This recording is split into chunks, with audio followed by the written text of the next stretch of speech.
Zona Mista do Hernan aqui no UOL Esporte, na TV UOL, no YouTube, em todas as plataformas de áudio. Nas principais plataformas de áudio a gente encontra o nosso Zona Mista. Hoje eu estou aqui em externa, não estou no nosso estúdio porque a gente tem um convidado especial. A gente veio até o CT do Corinthians. Sim, o Corinthians está respirando aliviado.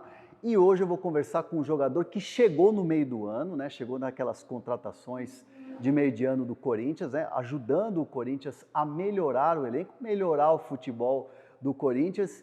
E esse meu convidado, ele joga no meio campo, joga ali de volante, joga de zagueiro. E eu vou usar o seguinte termo para apresentar, porque é o seguinte: vestiu a camisa do Corinthians, estreou lá em Salvador contra o Bahia. Eu estava, inclusive, no campo nesse jogo. E não sentiu o peso da camisa do Corinthians, André Ramalho? Você parecia que jogava 10 anos no Corinthians, mais ou menos isso? Obrigado por participar aqui do Zona Mista. Obrigado, prazer estar participando aí.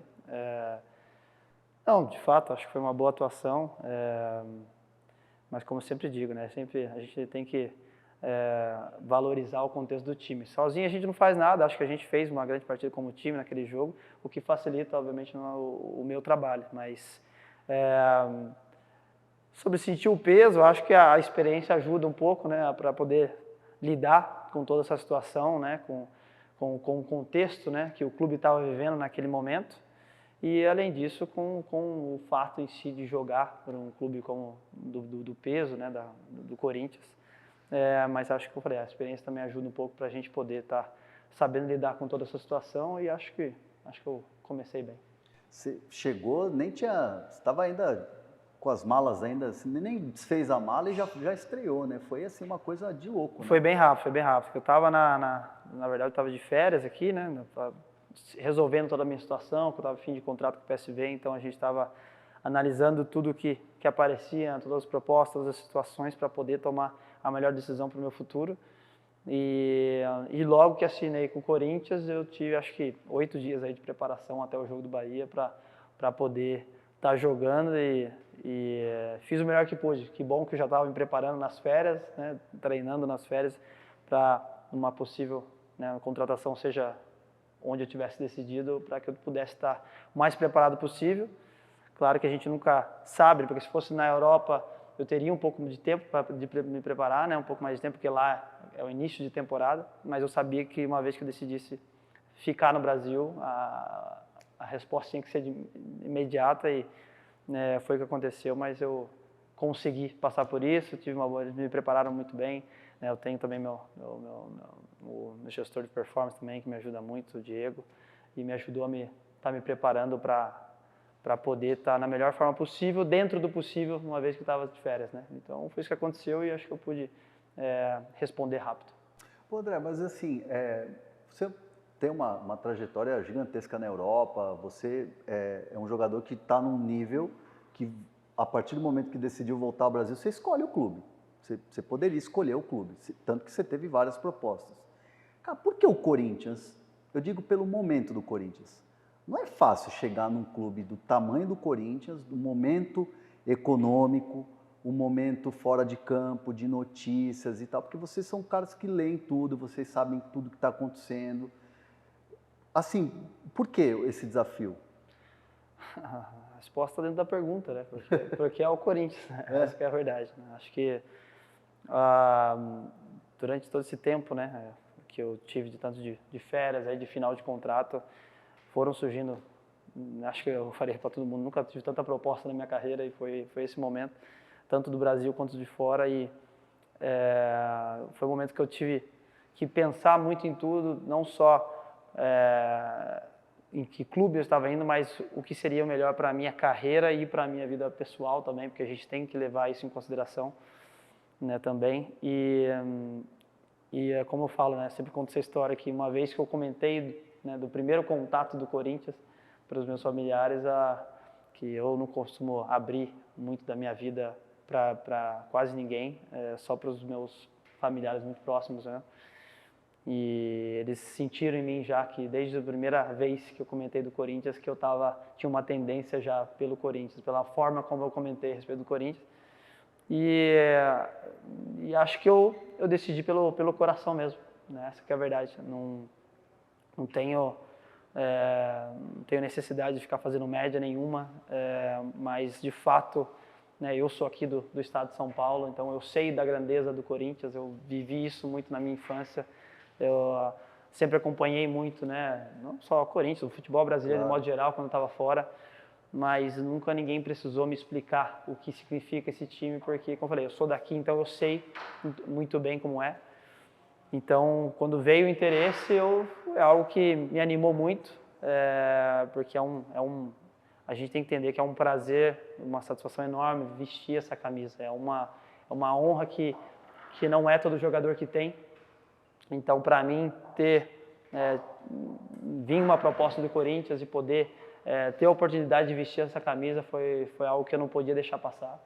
E por isso eu acabei optando por Corinthians, independente, obviamente, de toda a situação que você acabou de citar. A gente sabe das dificuldades, sabe de tudo que aconteceu, vem de um ano de uma reestruturação no clube, né, em praticamente todos os setores.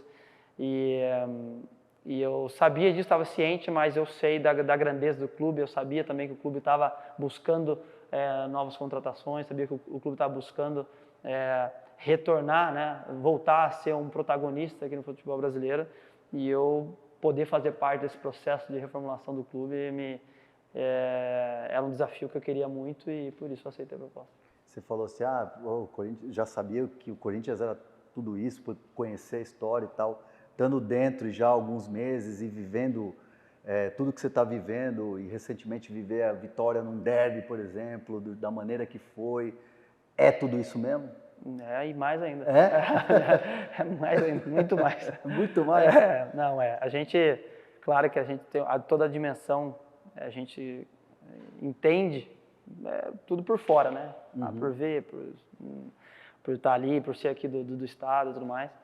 Mas estar dentro do clube é diferente, né? Não dá para falar que é a mesma coisa, porque não é. Você viver isso, você sentir essa pressão que ela ao mesmo tempo muitas vezes é extrema, né? Outras vezes é menor, tudo obviamente sempre vai depender dos resultados, a gente sabe como funciona no Brasil de modo geral, mas no Corinthians é algo que tudo é mais, tudo que acontece aqui é mais, a vitória ela é mais valorizada, a derrota também, né?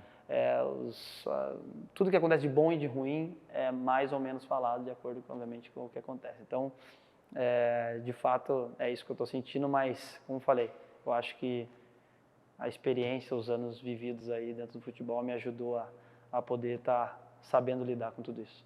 Mudou muito a tua vida agora como André Ramalho do Corinthians? Muda. Muda. Como assim? O que mudou assim? Você fala, assim, não era.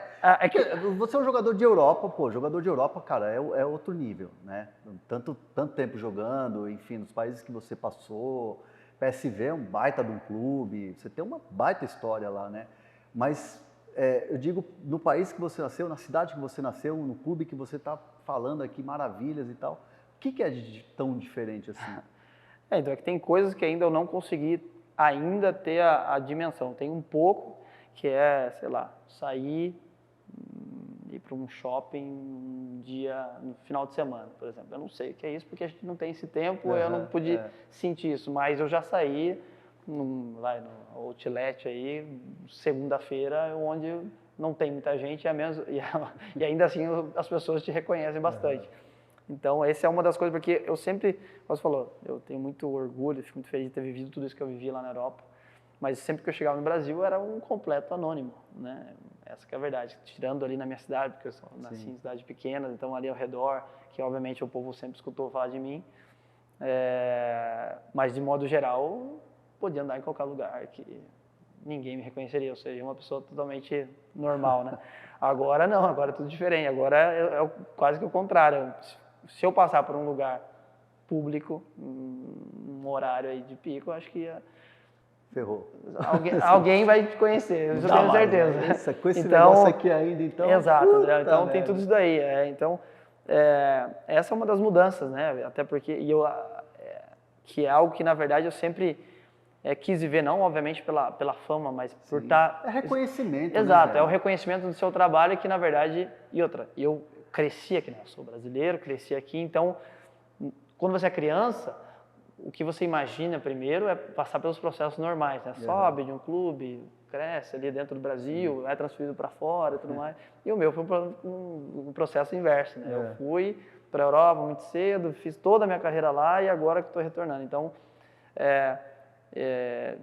eu sempre tive esse sonho de poder estar jogando num clube de alto nível no Brasil, um clube grande, e ainda é o Corinthians, então não preciso nem falar da grandeza do clube, da torcida e tudo mais, então viver tudo isso é sensacional. E além disso, as outras mudanças que eu vivi foi a mudança por que pareça, de viver no meu país, né? Que eu vivi quase 14 anos fora do país, então a minha fase adulta, vamos dizer assim, foi só lá. Então, para mim, tanto que eu falo, né, até agora, ainda muitas vezes, o Brasil sempre foi associado como o país de férias, passar férias. Né?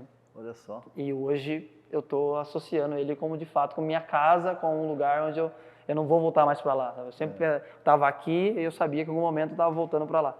Hoje isso não acontece mais, né? Na minha cabeça é um processo que está se refazendo, né? De Brasil ser o país, o meu país mesmo, onde eu fico, onde eu moro, onde eu sei que é meu lugar fixo, minha estadia fixa. Né? E assim como os gringos, o gringo André Ramalho já está adaptado ao Brasil, ao futebol brasileiro? Sei. Qual que é a principal diferença, né? Do que você está falando? Do futebol. Não, mas assim, nessa questão, você está adaptado, né? Não, estou adaptado. É que tem coisas que não... Bom, requer uma adaptação, obviamente, como todas essas viagens, que eu falo assim, que todo mundo fala muito do calendário brasileiro. Para mim, ainda está muito parecido com lá, por quê? Porque essa é a fase mais cheia da Europa, pelo menos nos lugares que eu passei. Porque nos clubes que eu joguei hoje, a gente jogava Liga Europa ou era Champions League. Então, a gente tinha esse calendário bem cheio de agosto a dezembro. Tem muita viagem. Também, só que as viagens na Europa curtinha, né? São muito curtas, né, comparado com o Brasil. O Brasil é a Europa inteira. Né? Então, as viagens, às vezes, se você pegou um time próximo, né, igual eu estava no PSV, mas o clube que eu joguei, o Bayer Leverkusen, era 1h30 de distância. Então, se a gente se enfrentasse na Champions League, a gente ia de ônibus. Não é o que aconteceu, mas Sim. É um exemplo. Então, as viagens no Brasil são todas muito mais longas, né? Então, de modo geral, como a gente jogou em Fortaleza, lembra que a gente chegou de Fortaleza num jogo, depois da Sul-Americana, a gente chegou 6 da manhã aqui, né? Que a gente já voltou logo depois do jogo, tudo mais. Então, os deslocamentos no Brasil são sempre mais longos, mais demorados, e eu acho que essa que é a maior diferença. E claro, o que eu vou ter que me adaptar mesmo, acho que é o ano que vem, que é o ano que eu vou pegar cheio mesmo, onde eu vou somente ter essa férias de dezembro, né, começo de janeiro, e depois vai até o final do ano que vem. Isso daí, para mim, que eu acho que vai necessitar mais uma adaptação da minha parte por ser um calendário extremamente cheio, né, de janeiro a dezembro. Né? Então, é mais isso, porque lá era mais essa parte do meio do ano, já era meio cheio, e de janeiro a maio, aí variava um pouco de quão longe você ia em campeonatos internacionais e tudo mais. E até mesmo o número de jogos, exato, né? ainda assim que a gente alcançasse tudo, ia chegar, sei lá, 60 jogos. E aqui 60 jogos você faz... Em maio, né? Em maio não, mas eu digo, 60 jogos, vai ser o quê? Setembro? Não, setembro, mais ou menos. Mais ou menos. Eu estava até vendo, esse número de jogos, acho que, se não me engano, em 2020, o Palmeiras, que jogou Mundial, ganhou tudo e tal, ganhou vários campeonatos, acho que 2020, 73 jogos. 73 jogos é jogo pra caramba, cara, é muita coisa. E a gente está falando de tudo isso aqui, que é distância e tal, deslocamento, que é o que mata, né? Quarto e domingo. Quanto tempo a gente está longe da família, quanto tempo de fato a gente está jogando, está treinando, está viajando, a gente só de deslocamento perde horas e horas. E a pressão de ter que ganhar, né? Porque é todo jogo. É todo jogo, né? Ainda mais aqui, né? E aqui é mais ainda, né? Exatamente. Aqui aqui é a história, é todo jogo. Tem que ganhar, não adianta. Não tem essa e é justo, de fato, a grandeza do clube permite isso, né? Acho que o legal de você estar em clubes dessa proporção é isso, que você vem para brigar sempre por tudo, para ganhar todos os jogos sempre, é assim que tem que ser. E isso faz com que você tenha que se preparar o tempo inteiro, você não pode relaxar nem um segundo. Claro que da parte mental exige de uma forma extrema, né? Física também, obviamente, mas o legal é isso, porque a verdade é que é isso que, para nós como atletas, é que nos impulsiona para poder estar evoluindo, estar melhorando, estar tentando, né, fazer uma história, deixar um legado, né, no clube, na sua carreira pessoalmente. Então, é isso que faz com que a gente procure estar, né, jogo a jogo, procurando alcançar de fato as vitórias. Dentro de campo, qual que é a principal diferença que você sentiu assim do que é o futebol brasileiro, do que é o Campeonato Brasileiro ou a própria Sul-Americana que você jogou, enfim, Copa do Brasil, que é um mata-mata, em relação ao que você viveu aí durante esses mais de 10 anos aí, 14 anos que você viveu no futebol europeu, com Champions, com todas as competições? Eu acho que é um pouco complicado, porque varia um pouco também de liga para liga que eu joguei, né? Cada um tem a sua particularidade, mas do Brasil em específico eu vejo que tem uma qualidade individual muito grande, acho que ainda mais, né, a cada ano que passa, né, o investimento que vem sendo feito no futebol brasileiro é maior, tem muito atleta europeu vindo para cá, né, a gente tem um exemplo claro aqui, não só dos brasileiros em si que retornam, mas também do próprio Memphis Depay e tudo mais. Então, isso faz com que o nível, né, do futebol brasileiro aumente, como vem aumentando, acho que ano após ano. Isso faz com que tenha uma qualidade individual muito grande no Brasil. O que eu acho de diferente, eu acho que é uma questão talvez tática, uma questão talvez de dinâmica de jogo, né? Eu acho que às vezes, por exemplo, eu vejo que lá o futebol era jogado de uma maneira um pouco mais simples, né? 2 toques na bola, e vai jogando e deixa o jogo talvez mais rápido, né? E mais objetivo.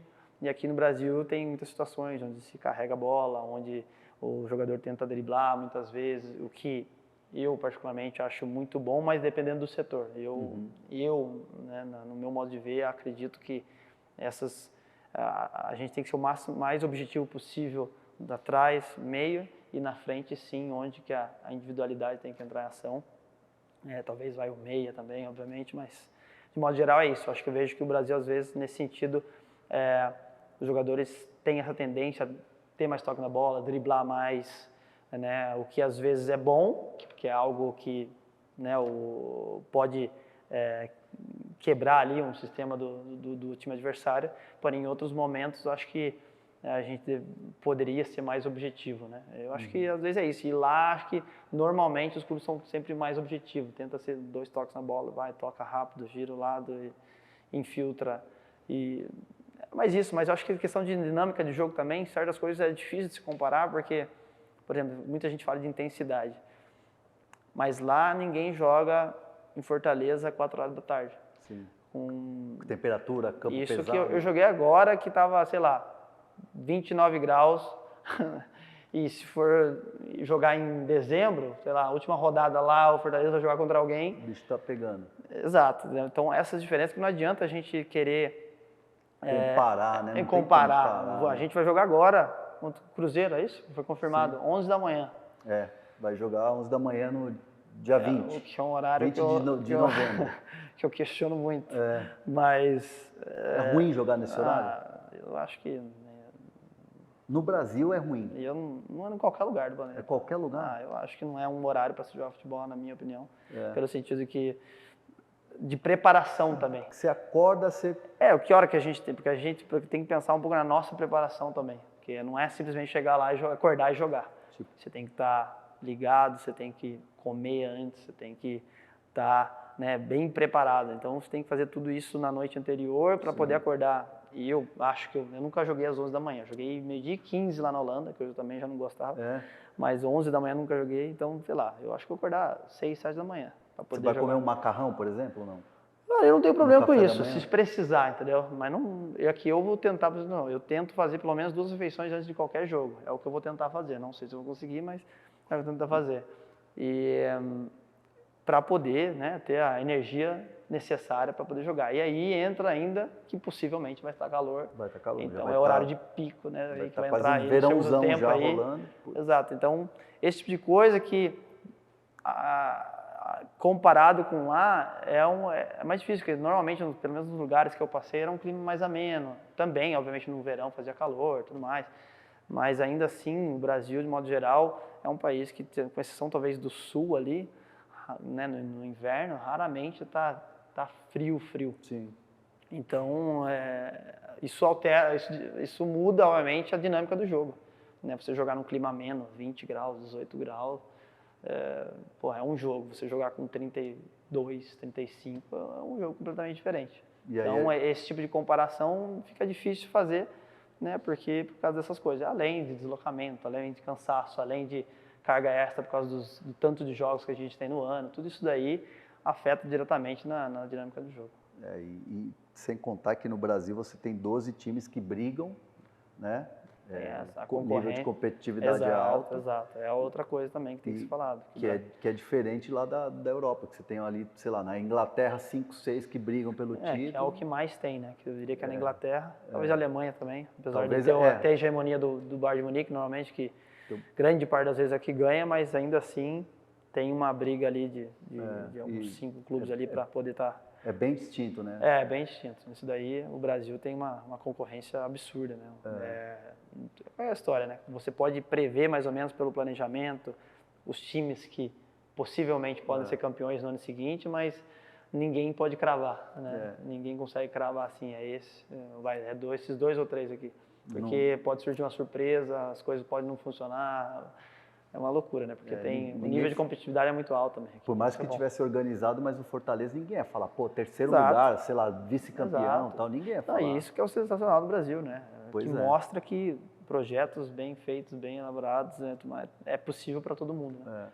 E falando nisso, pegando, aliás, esse tema, o time que o Corinthians tem hoje, jogando do jeito que está jogando, porque assim, poxa, o André, o resultado não estava vindo, tal, mas o Corinthians está desempenhando. Pelo menos eu vejo o jogo do Corinthians, tanto dentro do campo ou pela TV, o Corinthians tem desempenho, o Corinthians tem jeito de jogar, tem modelo. Não estava vindo o resultado, acho que por uma série de coisas, circunstâncias do futebol, circunstâncias de jogo e tal, mas o Corinthians, se pegar time, desempenho, não era para estar brigando onde está brigando, né? Você vê dessa maneira? Com certeza, com certeza. Eu acredito na mesma que você está falando, porque eu não posso falar como estava antes, né? Como é o que estava sendo feito aqui antes, porque eu não estava aqui. Mas a gente sabe que o elenco se qualificou bastante nessa janela no meio do ano. E posso falar desde que eu estou aqui, que né, coincide muito com o tempo, né, do novo treinador também, né? E coincide também com as novas contratações. Teve pouquíssimos jogos onde você pode falar assim, o Corinthians hoje mereceu perder e não foi o melhor time em campo, o outro foi melhor. Eu acho que tem pouquíssimos jogos aí. De modo geral, a gente teve muitos jogos bons, onde alguns foram premiados e outros não. Eu cito, por exemplo, o jogo contra o Atlético Mineiro fora, que eu acho que a gente fez um bom jogo, a gente não conseguiu nenhum ponto. Contra o próprio Fortaleza, fora de casa, a gente fez um grande jogo, acho que foi o melhor time, claramente, e acabou perdendo. Então, só alguns, né, que eu posso citar, não vou lembrar de todos agora. O Internacional, né? O próprio Internacional, que fez um bom jogo, exato, acabou empatando. Outros jogos aí, propriamente, talvez da Sul-Americana, mas enfim. De modo geral, a gente vem desempenhando, fazendo bons jogos, e alguns são premiados e outros não, mas isso é algo que necessita tempo, né? Acho que o Corinthians é um time que hoje né, ainda está nessa briga, né? Mas acho que a gente com certeza poderia estar brigando por algo mais, e tem que estar, a gente tem essa oportunidade ainda, né? Hoje a gente se distanciou um pouco, né, da zona de rebaixamento, mas a gente tem que seguir focado nessa mesma pegada para que a gente se distancie de fato, de vez, e brigue por coisas maiores. Mas o nosso elenco é muito qualificado e a verdade é que eu vejo aí, para Deus quiser, dando tudo certo aí esse ano, a gente permanecer na primeira divisão e e quem sabe até uma Sul-Americana e tudo mais, a gente pode, no ano que vem, tá sonhando com algo a mais, com títulos, se vai ganhar ou não, a gente sabe que é muito difícil de falar, mas a gente tem que pensar assim, porque a gente está no Corinthians e Corinthians tem que brigar por título todo ano. Teve o jogo contra o Flamengo que o Corinthians acabou ficando fora da final da Copa do Brasil. Poxa, aquele jogo teve um a menos do Flamengo, né? Um a mais em campo do Corinthians, poderia ter passado, jogou em casa, não aproveitou. Aí depois teve aquele jogo contra o Racing, com a chance de matar o jogo, né? O jogo da volta lá na Argentina, não matou, e teve uma crítica, poxa, poderia ter matado o Corinthians e tal. E aí, de repente, ficou só no Brasileiro, com um derby que era, assim, um jogo divisor de águas. Pô, o Palmeiras brigando pelo título é favorito, e o Corinthians, se não vencer o derby, falando já de técnico que pode não continuar, aquela coisa toda. O que aconteceu naquela preparação que o Corinthians foi tão diferente para o derby e que venceu e que mudou a atmosfera aqui do CT? Bom, primeiro dizer que eu falei isso logo no pós-jogo, né? Acho que o futebol é muito mais complexo do que o povo pensa, né? Acho que a gente vem de um time onde está se reestruturando, né? O Corinthians de 2023 era um time e o de 2024 é outro praticamente. Totalmente diferente. Exato, tem poucas peças que estavam aqui no ano passado e continuam aqui. Então, isso é um processo, né? Acho que se eu falar alguma coisa que a gente tem que melhorar de modo geral como time, é a nossa constância em fazer jogos regulares, bons e concretizar em vitórias, né? E acabou não acontecendo contra o Flamengo, acabou não acontecendo na Sul-Americana, mas aconteceu contra o Palmeiras, né? E eu acho que isso muito se deve a todo o nosso foco, a nossa concentração nesse momento contra o Palmeiras, que a gente sabia da importância desse jogo, né? A gente estava obviamente muito frustrado pelo fato de ter sido, né, recentemente desclassificado das duas Copas, mas principalmente da Sul-Americana, que era a mais recente. E a gente sabia que esse jogo poderia ser um divisor de águas para a gente, né? Não só no Campeonato Brasileiro em si, mas na nossa forma como a gente vai finalizar esse ano, né? E isso exige, né, um trabalho mental, um trabalho em campo, um trabalho de todo mundo, né? De todo mundo para estar unido, todos caminhando na mesma direção, né? E acho que é isso que aconteceu. A gente entendeu a importância desse jogo e acho que a gente mostrou isso no jogo, né? E conseguimos ali não só um bom resultado, mas fazer um bom jogo e mostrar para todo mundo, né, que nos acompanha, que torce pela gente, que a gente tem time sim para brigar por coisas maiores, né? E eu nem cito só o jogo do Palmeiras. Se você for pensar, a gente ganhou do Palmeiras, a gente ganhou do Bahia, a gente fez um jogo melhor contra o Fortaleza, né, que acabou não concretizando em pontos, mas foi, né, do Flamengo, no Campeonato Brasileiro a gente ganhou. Então a gente ganhou também de times que estão brigando lá na parte de cima da tabela. Então a gente, isso nos mostra cada vez mais que nosso elenco é qualificado sim, e que nos basta, assim, não é assim tão simples, mas uma vez que a gente consiga permanecer constante, a gente vai brigar por coisas maiores. E eu acho que isso que a gente vem fazendo, a gente veio da terceira vitória consecutiva, né, no Campeonato Brasileiro, 2 jogos seguidos já sem tomar gol. Isso tudo mostra que a gente vem também aí numa crescente boa, mas que a gente não pode relaxar e que a gente tem que seguir nessa mesma pegada para que a gente possa, como eu falei, finalizar bem o ano. E a sensação que eu tenho é assim, que o Corinthians está em reconstrução, e o Corinthians esse ano é um ano de mudança de gestão. O presidente Augusto Melo está chegando agora com toda a diretoria e tal. Eu fico com a sensação de que tem muita notícia que vem de fora que não é propriamente dos jogadores, não é do elenco. Tipo, notícia que tem a ver com situações que são fora de campo, elas acabam sendo blindadas em relação a vocês. É muito mérito do departamento de futebol, tipo o Fabinho Soldado, ele acaba blindando muito vocês para ter a tranquilidade de trabalhar. É mais ou menos esse o mecanismo da parada. Tipo, o Fabinho segura toda a bronca ali do vestiário e tal, para vocês poderem performar? É esse o Eu mecanismo? acredito que sim, sem dúvida, sem dúvida. Acho que tanto, né, é que é difícil citar, né, todos os envolvidos, né, que tem coisas que eu acho que nem a gente sabe, mas com certeza o Fabinho e o próprio presidente, né, eu acho que os dois aí são bastante responsáveis aí por estar blindando a gente de muita coisa que acontece extra-campo, né, que acho que é importante nos dar essa tranquilidade, né, para que a gente possa focar somente no que está no nosso controle, que de fato é ali dentro de campo, é o treinamento, é o dia a dia, são os jogos. E às vezes muita gente quer causar uma instabilidade dentro do clube, né, de fora, plantando algumas notícias, falando outras coisas que como a gente fala entre a gente mesmo, a gente não tem que nem ouvir esse tipo de coisa e, se possível, nem deixar chegar até nós. E é o trabalho fantástico que faz o Fabinho, né, soldado, o presidente, para que a gente tenha essa tranquilidade para poder trabalhar e focar somente no que a gente pode controlar. Então, eles com certeza têm um mérito muito grande nisso e fazem muito bem, porque eles entendem, né, o próprio Fabinho mesmo foi jogador, sabe como que é.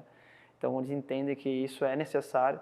Infelizmente, não são todos os diretores que entendem isso, né, mas eu acho que eu posso falar particularmente do Fabinho em si, que desde que eu conheci ele, conversei com ele, tive uma ótima relação com ele e deu para ver que ele uma dos motivos, acho, da gente estar conseguindo crescer hoje aqui, né, o nosso time como um todo, mas o clube também, se deve a ele com certeza por estar fazendo esse grande trabalho, né, que vem sendo feito aí nesse ano, né, que ele começou esse ano aqui, né, pegou um pouco, acho que no comecinho, né, do ano. Sim. E muito se deve a ele, porque, como falei, eu vejo com muito bons olhos tudo que ele vem fazendo e essa blindagem, né, que ele faz pra gente nos ajuda muito para que a gente possa se preocupar somente em performar dentro de campo. Ô André, você sabe que aqui no Zona Mista a gente faz assim um quadro aqui, um bate-bola, só para você escolher um ou outro e tal, mas não é roubada não, tá? É coisa simples aqui, ó. É tipo só para deixar você ver se você tá esperto ou não. Pode ser ou não? Bora? Vamos Partiu?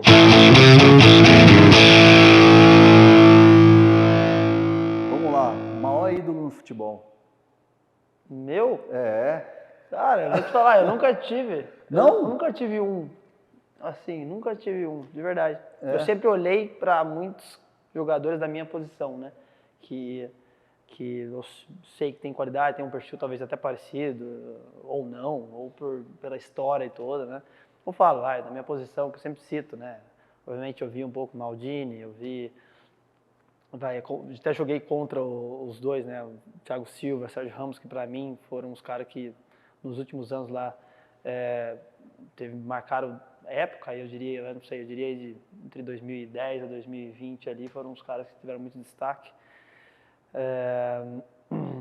Mas ídolo mesmo? Ídolo mesmo assim, sinceramente, eu não tive. Juan, que eu vi jogar na seleção brasileira. Juan, Um cara que, fera demais. sensacional. Tive o prazer de falar uma vez com ele por FaceTime, e, enfim. São caras assim que eu pego como referência, assim, mas, como eu falei, nunca tive um cara onde eu falo, esse aí é o cara. Nunca foi. Boa. E centroavante mais chato de marcar no futebol brasileiro? No futebol brasileiro? Futebol brasileiro. Deixa eu lembrar. Eu tenho que lembrar um por um, às vezes. Centroavante.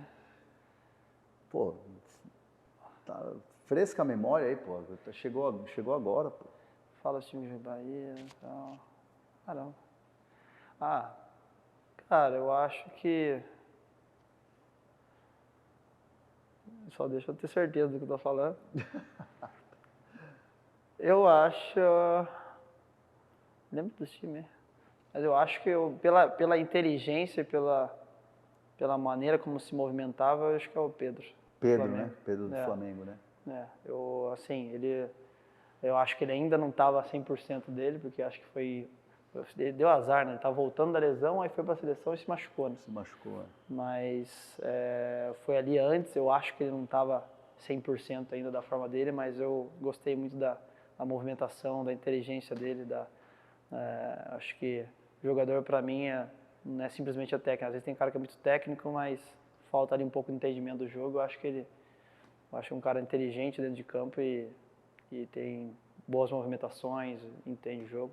Achei que E o gringo que você marcou mais difícil aí que você trombou aí nas Champions da vida aí? Cara do céu, difícil. Difícil nada, pô. Eu acho que é mais fácil até. Cara, eu joguei... É que tem cara que nem sempre era centroavante, né? Mas tem uns caras que a gente pegou que era muito difícil. Mas eu vou colocar centroavante, já que você falou. Acho que o Lewandowski é um cara que foi difícil. Eu só joguei um amistoso contra o Benzema, não sei se vale, mas pareceu assim, pelo que eu vi ali, eu achei fantástico. Assim, eu já gostava do estilo dele já só de ver pela televisão e pessoalmente deu pra ver que era diferente também. Benzema, então? Acho que Benzema, Lewandowski foi os que eu mais, dos conhecidos aí, acho que seria Mas mais deu eles. pra dar uma chegadinha ou não? Foi amistoso, né? É amistoso. Amistoso tem Não, pra não. zagueiro, pra marcador, não tem essa não, né, velho? Não, mas mas teve mais, teve uns caras aí que foi bom, cara. Tinha pontas aí, tipo, Robin, Ribéry, que você vê de perto, que você fala assim, caramba, os caras são diferentes assim mesmo. O movimento dos Então, caras é diferente, né? Varia um pouco, né? Tem estilos e estilos, mas esses caras, eu acho, dos conhecidos aí, talvez eu acho que é um dos mais chatos aí. Um momento feliz que você lembra? Um momento feliz da carreira, você fala, esse aqui eu não esqueço. Um dos vários que você tem aí. Puta. Cara, eu vou falar o mais recente, que foi, sem dúvida, o gol do Ju contra a Juventude. Aqui que eu falo que, né, pode parecer que a gente está querendo fazer média, né? Não, mas foi legal, né? Foi legal Mas não é demais, pelo né? contexto todo, né? Assim, primeiro, foi meu primeiro gol, né, com o Corinthians. Segundo, pelo contexto, tinha, né, me lesionado ali, tomou uma chegada forte. Da classificação. É o gol da classificação no último minuto. E, de verdade, saí ali comemorando aquele gol ali, eu senti algo que acho que eu nunca senti, assim, dentro de campo ali. Foi algo espetacular ali que me marcou com certeza. E teve outros momentos na carreira, acho que quando no próprio Red Bull Salzburg, quando a gente classificou das quartas de final para a semifinal, a gente fez uma virada, a gente perdeu de 4-2 para Lazio, que por sinal o Felipe Anderson estava lá, e fora de casa, e dentro de casa a gente virou o jogo 4-1. E foi um dia bem legal. Com o PSV mesmo, os títulos que a gente ganhou, né? Acho que agora eu terminei lá a minha última temporada no PSV sendo campeão holandês, foi uma festa absurda também de título, a cidade parou. Sabe? São momentos assim, teve bastante. Meu primeiro jogo da Champions League, o Bayer Leverkusen. O cara coleciona bons momentos, Foi tá? bem De legal. brincadeira. Teve bastante. Mas vai ficar com o do Corinthians, né? Vou ficar com o do Vai Corinthians. ficar com o gol lá na Neoquímica, que foi realmente, de fato, eu estava nesse jogo, foi uma explosão lá, foi realmente... Foi demais. A arena pulsou depois daquele ali, gol. Último a minuto. sensação ali de ter feito o gol foi demais. Último Saí já minuto. emocionado, na hora do gol já saí emocionado, porque por todo, né? Todo esse contexto, ver aquela torcida gritando, Você correu ali pro bandeira de escanteio ali, né? Não, foi demais. Foi eu legal. tava lá, minha família também tava vendo o jogo, foi demais. E agora, como aqui não é só coisa boa, um momento para você esquecer. Um momento de carreira, assim, você fala, nossa, isso aqui eu quero esquecer. Mas que você lembra, óbvio. Da carreira, jogando. Bom, não vou nem falar de lesão, porque lesão é óbvio, né? PSV Rangers. Derrota? Não, falha. Falha? Putz, como é que foi? O primeiro jogo foi 2-2, a qualificação de Champions League. O primeiro jogo foi 2-2 na Escócia. Aí o jogo em casa foi 1-0, falha minha. Aí desclassificado. Putz, aí... O clube perdeu alguns milhões aí por causa de mim. Putz. Aí pra... Que história. Eu sei que, né, é muito fácil, né, quando a gente fala, né, por causa de mim, né. Obviamente foi eu que estava ali envolvido no lance, né, perdi a bola na entrada da área e acabou tomando gol. Mas eu sei que, na minha concepção, né, é muito mais do que isso, né. A gente teve 180 minutos para ganhar o jogo e tudo mais, mas a gente sabe que a gente fica marcado por esses lances. Para mim, pessoalmente, foi algo que pesou muito, porque a proporção do erro, né, foi o maior erro da minha carreira, né, e aquilo teve um peso grande, porque eu sabia, a gente como time queria muito, a gente tinha time para estar lá, para jogar, aí para o clube, obviamente, é ruim, claro. Para os torcedores é ruim, então a gente sente muito isso, mas Deus é muito bom e uma semana depois nasceu a minha filha, no caso, primeira primogênita e compensou. Compensou. Aí a vida segue. Exato. É isso. Exato. E o maior sonho da carreira? Amarelinha? A seleção, sem dúvida, sem dúvida. Isso aí seria o ápice, acho que não para um jogador brasileiro, mas para qualquer jogador. É que somente os brasileiros têm essa condição, né, Claro. de vestir a camisa da seleção brasileira. E, obviamente, se eu puder falar o maior sonho, sem dúvida é esse que... E o Corinthians pode te proporcionar isso? Sem dúvida, sem dúvida. Acho que o time, né, a grandeza do clube permite isso. Claro que respeito muito meus concorrentes e sei que eles estão lá por mérito também e não é simples. Tem outros defensores que correm também, estão nessa concorrência e tudo mais, mas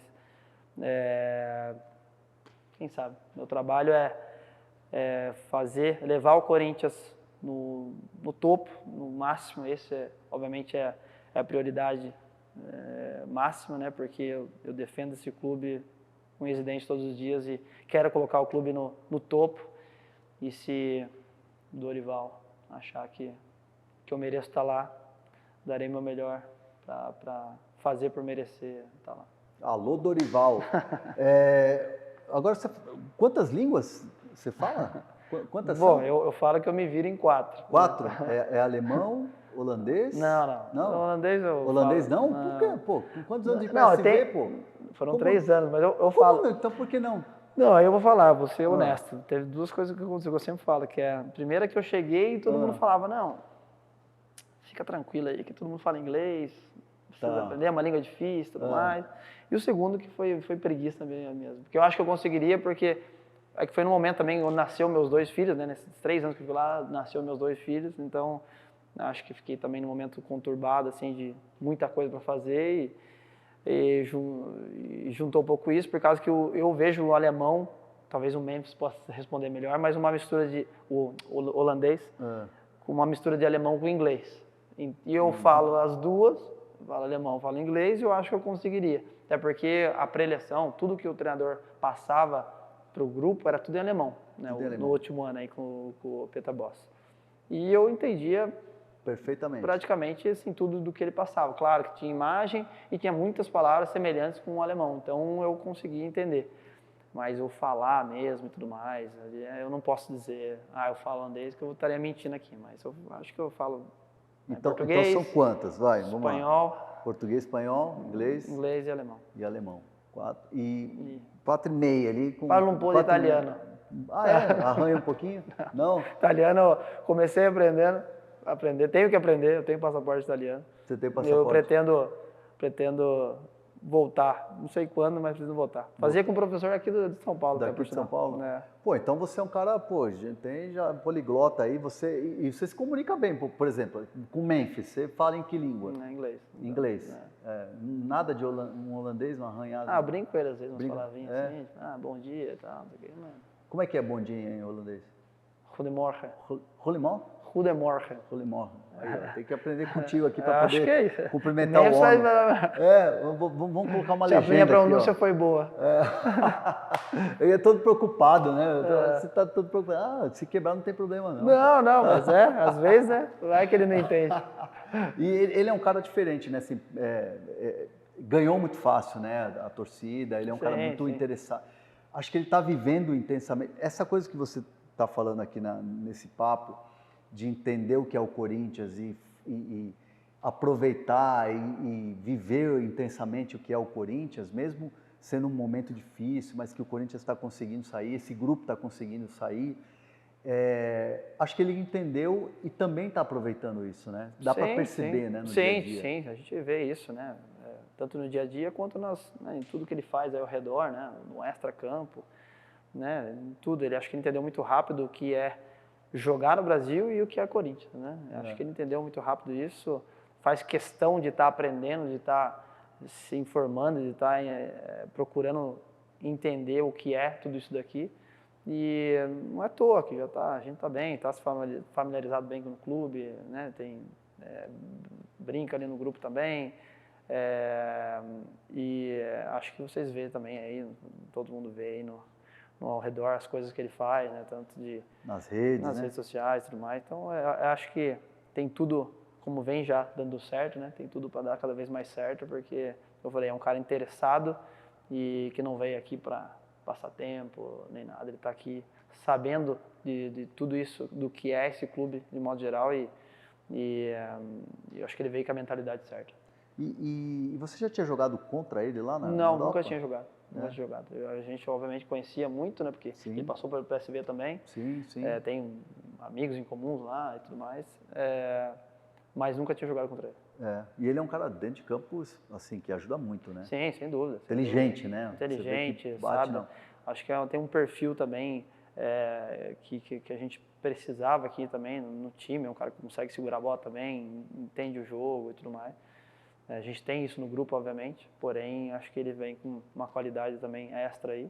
Não é à toa aí, ele jogou agora na Eurocopa, era o 10 da Holanda na Eurocopa, então isso mostra, né, o nível dele e veio com certeza para agregar muito pra gente. Bom de resenha ou não? É bom de resenha?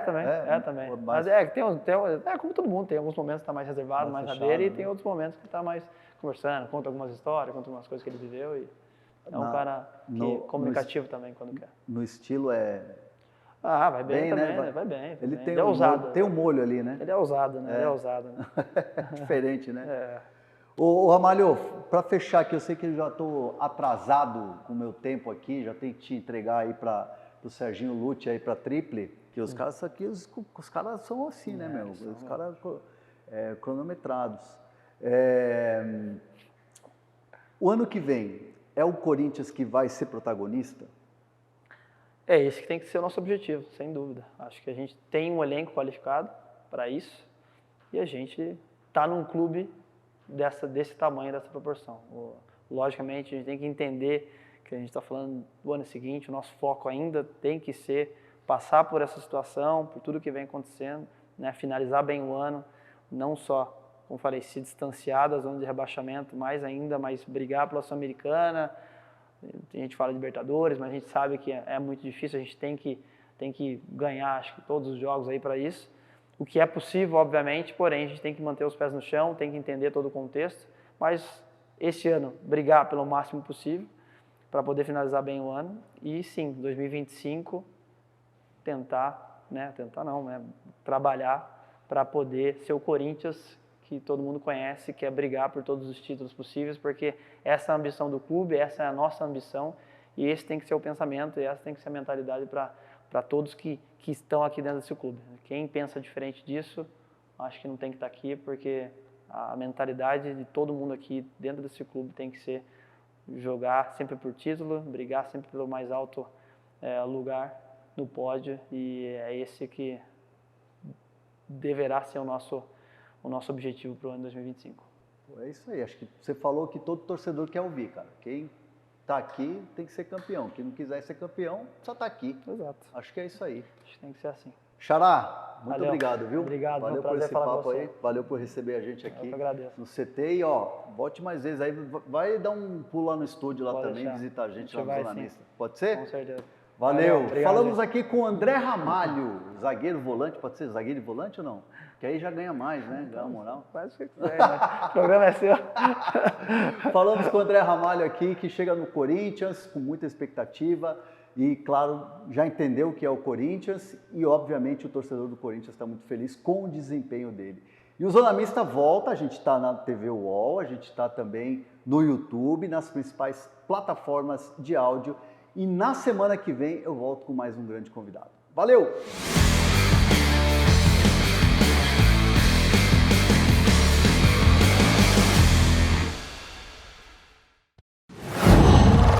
Qual?